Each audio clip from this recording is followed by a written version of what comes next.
Hello, everyone. My name is Olivia. I'm 47 years old, and this is one of the most unbelievable stories I've ever experienced.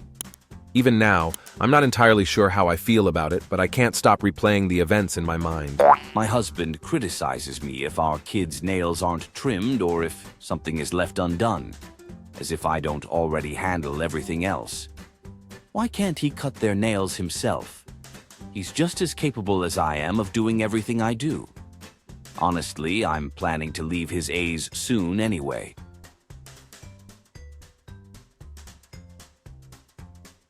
Both instances occurred at restaurants, oddly enough. First, a busser felt the need to educate me on properly placing a car seat into a high chair, despite me knowing exactly what I was doing. He just refused to listen. Second, when my son was still an infant, the three of us went out to eat. I held the baby while my husband ate, then we switched. Naturally, the baby decided to poop right after I handed him over, so my husband got up to change him. The older lady behind me muttered in Spanish about what a disgrace I was for making my husband change the baby and handing him off so I could eat. I'm fluent in Spanish, though I don't look it, so she thought she was being discreet until I shot her a dirty look. Oh, here's one. When my daughter was 3 months old, my mom came to visit from out of state, and we went to a crowded tourist spot. My daughter got hungry, so I sat on a bench, pulled out my nursing cover, and fed her. Some woman passing by rudely commented in a nasty tone, "That baby needs some vitamin D." Basically, I got judged for nursing under a cover instead of exposing her to the summer sun. I wish I'd told her to fuck off, but I just stayed quiet, lol.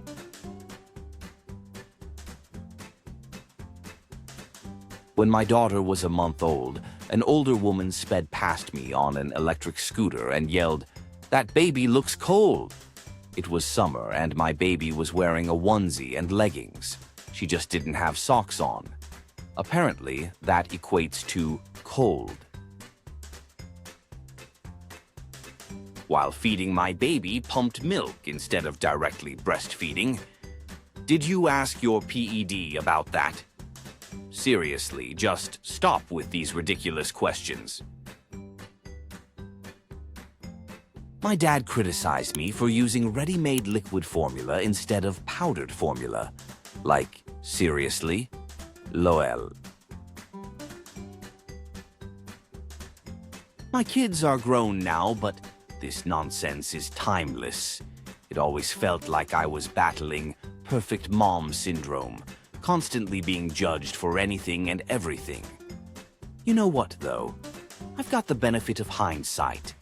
My kids grew up healthy, turned into amazing adults, and I couldn't be prouder of who they've become.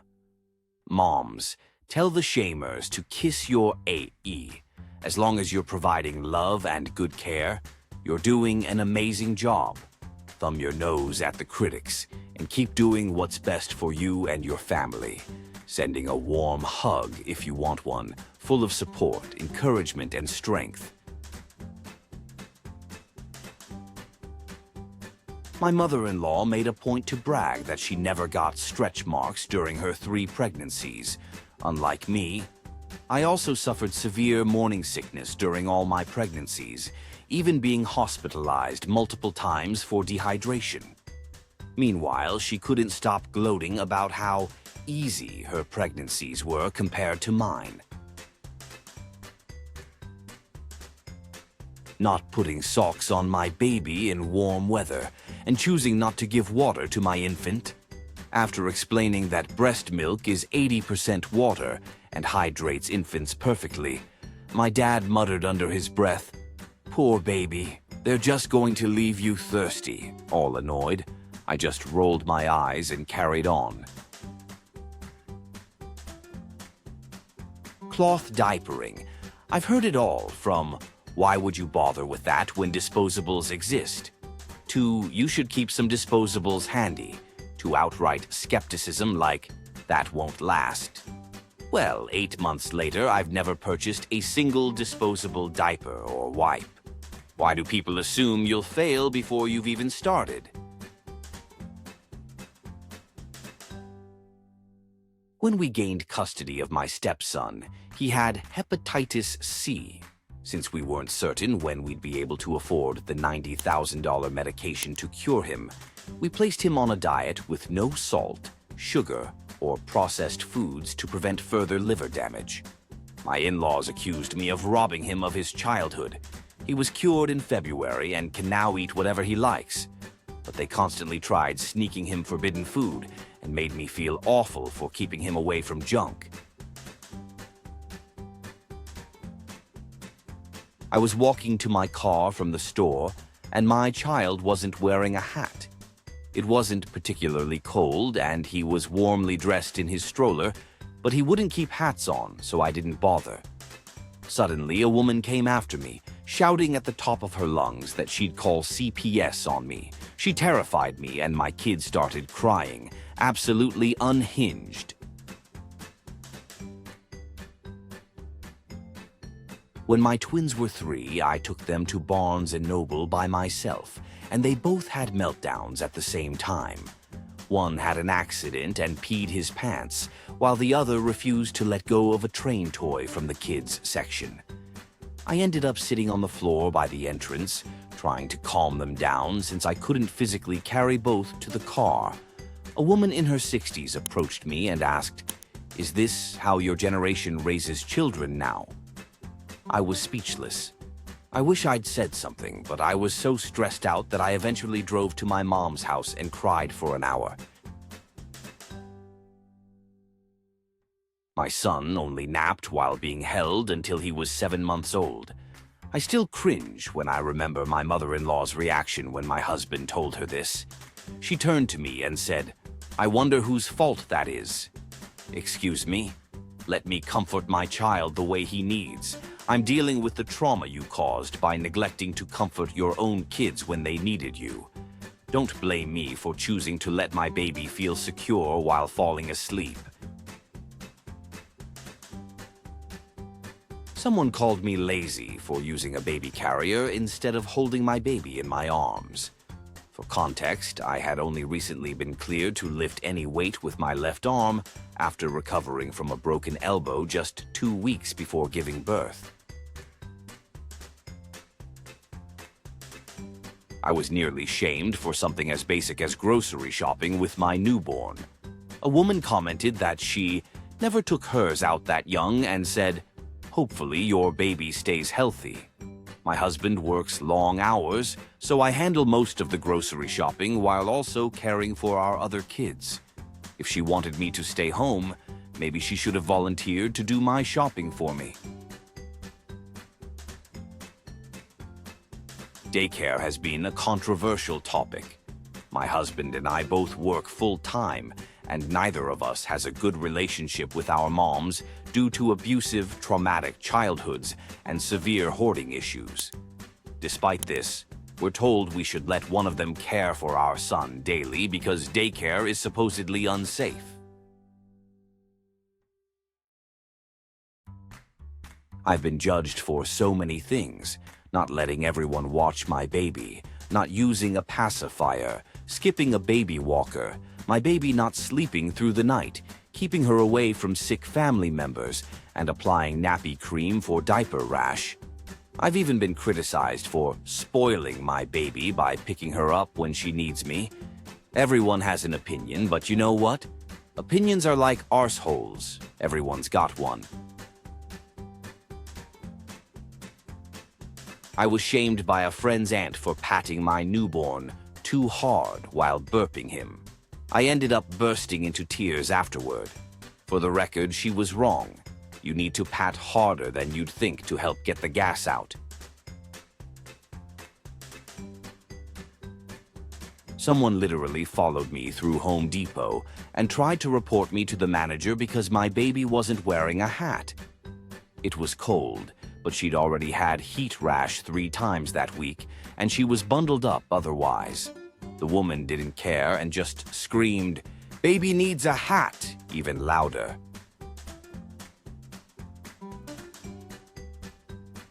I wasn't exactly criticized, but I texted my mom's best friend and mentioned that I breastfeed on demand. She responded, "They used to call that spoiling the baby." I replied, "Well, she's 10 days old, so I'm giving her what she needs." Just to clarify, she wasn't saying I was wrong, just sharing what mothers were once told. When I mentioned I fully intended to spoil my baby as much as possible, she was very supportive. My pediatrician also suggested avoiding spoiling and sticking to a 3-hour feeding schedule. We decided to continue feeding on demand, though. It's just the difference in mindset between someone in their 60s and someone under 40. I took my daughter to the dog park this morning. It's not a true dog park, just a small fenced-in area in front of my apartment complex. I only bring her when I absolutely have to and make sure it's empty so she doesn't disturb other dogs. Today, I was mom-shamed for letting her run around while my dog handled her business. A woman told me I should manage my time better and that it wasn't fair to dog owners for me to bring my child there. We were there less than 10 minutes. She also said I needed to get my priorities straight and think about my dog's needs before having kids. Yogurt. Freaking yogurt. Apparently, Chobani yogurt has too much sugar, according to a lady who feeds her child ranch-flavored veggie straws and Chex Mix. Not judging her choices, but it feels hypocritical to criticize yogurt while giving snacks packed with salt and a mile-long ingredient list. Oh, and let's not forget the bedtime routine I established when my baby was an infant. She initially thought I was crazy, but later admitted she now considers it brilliant.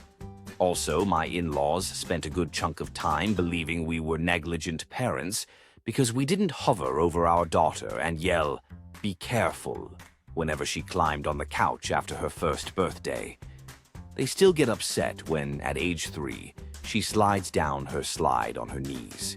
It's taken 2 years of demonstrating Montessori-style methods and language to get them to relax and understand that kids are capable of learning and that preventing them from trying things only stunts their growth. My grandma asked me if I'd heard about the new safe sleep guidelines, which, shockingly, include no toys in the crib. When I told her that we follow safe sleep practices, she called it cruel. Don't worry, Grandma. The 8-day-old baby probably isn't upset about not having toys in her bassinet. I wanted to use a snoo, but my husband's grandmother can't stop ranting about it. She calls it that horrible moving baby straitjacket machine and constantly complains about how, in her day, moms soothed their babies by hand instead of relying on some gadget. There's also been drama about us choosing traditional daycare over letting the in-laws watch the baby. They argue that no one will love your baby as much as family does. Well, I'd love free childcare, but since they also look after my sister-in-law's and brother-in-law's unvaccinated kids, that's obviously not an option. Free daycare isn't worth exposing my baby to measles and other preventable diseases. When my husband was on paternity leave and I returned to work, I got the same question over and over. "Where's your baby?" As if I'd left her sitting in her stroller outside the door. When I explained that her dad was taking care of her, the response was always, "Wow, what a great guy." And all I could think was, you'd never say that about a woman doing the exact same thing.